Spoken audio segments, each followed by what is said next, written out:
Hi there. Thank you for joining us. You know, Jesus was pretty good at turning normal human thinking upside down. He once suggested that if you really wanted to follow him, you had to leave home and family. That was radical. I think I would have asked him to repeat it. You said what, Jesus? I mean, in the church, we often talk of the church at its best being like a family, but what in the world did he mean here? Yeah, we all get frustrated with the ones we love, but turning our back on them? Surely not. I think Jesus often used exaggeration to get people's attention. And the classic, perhaps for me, was when he said it's easier for a camel to go through the eye of a needle than the rich man to get into heaven. I say, on that basis, I think we're all doomed. But in this case, I think he just simply wanted them to understand the radical nature of commitment that he was asking them to make. Jesus was really asking, where does your loyalty lie? You know, Winston Churchill once said that he had nothing to offer apart from blood, sweat, toil and tears. And Jesus said to his disciples, you must take up the cross and follow me. Why was he so harsh? I suppose the answer is he knew what lay ahead. For example, his disciples, Andrew died on a cross. Simon was crucified. Bartholomew, I believe, was scourged. James was beheaded. The other James was beaten to death. There was two of them.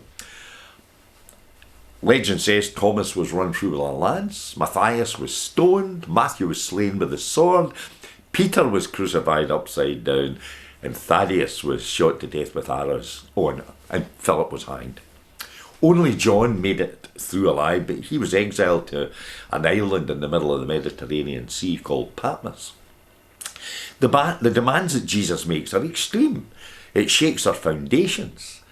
It topples our priorities. Why did people follow him at all? Well, some followed because they heard that he could heal, and they were wanting to be healed. Some followed for the excitement. It was the latest show in town. Aware of this, Jesus shakes them up a bit and tells them it's not going to be an easy ride. And maybe you need to just sit down and take stock. You must count the cost and be willing to pay the price, but in actual fact, the Bible's full of that sort of thing. I mean, Abraham was asked to give up his son. Moses was asked to give up the palace. Peter gave up his fishing business.